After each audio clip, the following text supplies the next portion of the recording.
주님께서 여러분과 함께 요한이 전한 거룩한 복음입니다. 그때 예수님께서 갈릴리아 호수 곧 티베리아스 호수 건너편으로 가셨는데 많은 군중이 그분을 따라갔다. 그분께서 병자들에게 일으키신 표징들을 보았기 때문이다.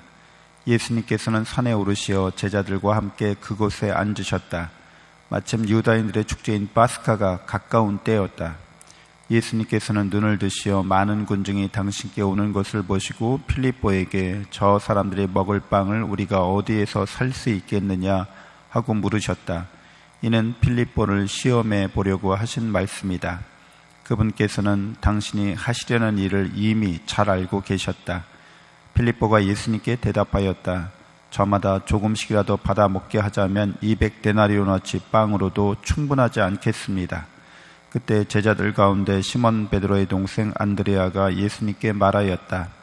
여기 보리빵 5개와 물고기 2마리를 가진 아이가 있습니다만 저렇게 많은 사람에게 이것이 무슨 소용이 있겠습니까? 그러자 예수님께서 사람들을 자리 잡게 하여라 하고 이르셨다. 그곳에는 풀이 많았다. 그리하여 사람들이 자리를 잡았는데 장정만도 그 수가 5,000명쯤 되었다. 예수님께서는 빵을 손에 들고 감사를 드리신 다음 자리를 잡은 이들에게 나누어 주셨다. 물고기도 그렇게 하시어 사람들이 원하는 대로 주셨다.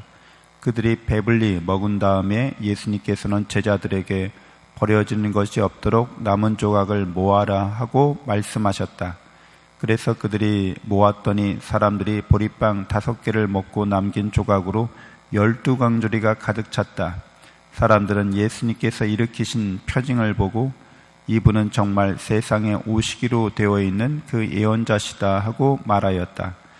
예수님께서는 그들이 와서 당신을 억지로 모셔다가 임금으로 삼으려 한다는 것을 아시고 혼자서 다시 산으로 물러가셨다.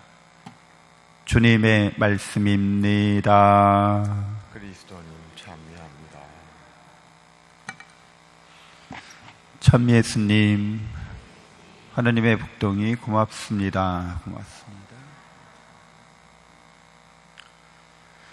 네, 하나님께서는 무에서 당신의 말씀으로, 당신의 사랑으로 이 세상을 창조하셨습니다. 현대 과학에서 빅뱅 우주론은 아무것도 없던 때에 한 점에서 대폭발이 일어나면서 이 우주가 거대한 또 광대무변한 지금도 팽창되고 있는 우주가 이렇게 창조되었다고 말하고 있죠. 그러니까 하느님께서는 전지전능하시기 때문에 무에서 유를 창조하실 수 있는 분이라는 것을 성경과 과학이 이를 증언하고 있습니다. 그래서 하느님 이외에 어떤 것도 실제로 있다라고 말할 수 없는 거죠. 우리가 있다라고 말하는 것은 원래부터 있었던 건 아니고 영원히 있는 것도 아닙니다. 다만 하느님께서 있게 하시는 거죠. 하느님께 의지해서 이렇게 나타나 있습니다. 그래서 우리 인간도 이런 하느님의 사랑의 창조의 결과물인 거죠. 성경은 인간을 특별히 하느님을 닮은 그런 명작, 걸작으로 이렇게 명품으로 사람을 말하고 있습니다. 우리도 영원하신 하느님의 사랑 속에서 창조되었기 때문에 영원한 생명을 누리는 존재죠. 영원한 행복을 누리는 존재입니다. 하나님께서 당신의 영원한 사랑 안에서 우리를 그렇게 창조해 주신 거죠. 그래서 우리는 영원한 생명과 행복을 누리는 불사불멸의 존재로서 이 세상을 살아갑니다. 이게 우리가 이 세상을 살아갈 때는 이제 태어난 때가 있고 이 세상을 떠나는 시간이 정해져 있습니다. 유한성이라고 하는 거죠. 영원한 사랑을 받으면서도 짧은 생애를 살다 갑니다. 그래서 인생을 일장춘몽이라고도 하죠. 그래서 우리가 스스로 우리는 영원한 사랑을 받고 있고 영원한 생명을 이미 받은 존재, 불멸의 존재라는 것을 깨닫고 이것을 믿고 이것을 소망하지 않는 이상 나는 왜 영원한 사랑 받으면서 이렇게 나이 들어서 병 들어서 아프고 이렇게 고독하게 삶을 혼자 떠나가게 되는 거야? 라는 이상한 질문을 하게 됩니다. 그리스도인들은 이미 영원한 생명을 받은 사람들인 거죠. 영원한 행복에 든 사람들인 겁니다.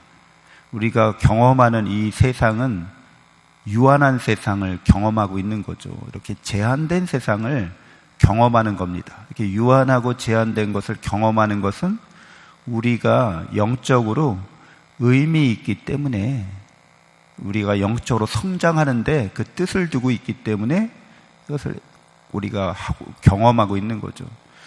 세상 사람들 중에서도 그런 말이 있죠. 젊었을 때 고생은 사서도 한다. 젊었을 때 일부러 고생한다는 거예요. 일부러 고생하는 게 인생에 큰 유익이 된다고 그렇게 말하고 있는 겁니다. 그러니까 우리는 영원한 사랑받는 존재인데 하느님의 그 영원한 사랑에 더 가까이 나아가기 위해서 사서 고생하고 있다는 거죠. 사서 고생하고 있으면서 내가 왜 사서 고생하고 있지? 이렇게 질문하면 모순되죠. 이 의미를 정확하게 지금 깨닫고 있지 못하다는 것이 드러나고 있는 거죠. 또 오늘 복음에서 한 아이가 바친 빵 5개와 물고기 2마리가 5,000명을 먹이게 됩니다. 그러니까 우리는 영원한 사랑 속에 있기 때문에 우리가 이 세상을 살아가면서 행하는 유한하고 제한된 작고 사소한 어떤 것 하나라도 하느님께 영원한 사랑으로 봉헌하면 그것은 영원한 가치를 지니게 됩니다. 우리가 작고 또 사소한 또 일상의 삶 중에서 누군가를 위해서 영원한 사랑 속에서 기도할 때 그 기도가 많은 수많은 은총의 열매를 맺게 하는 거죠. 마치 어린이가 바친 작은 것이 5,000명을 먹이기도 12광주리가 가득 찬 것처럼 우리가 하나님의 사랑으로 바치는 기도와 봉헌과 봉사가 아주 작고 사소한 것이지만 영원한 가치를 지닌 것으로 하나님께서 변화시켜 주십니다. 잠시 눈을 감고 묵상하겠습니다.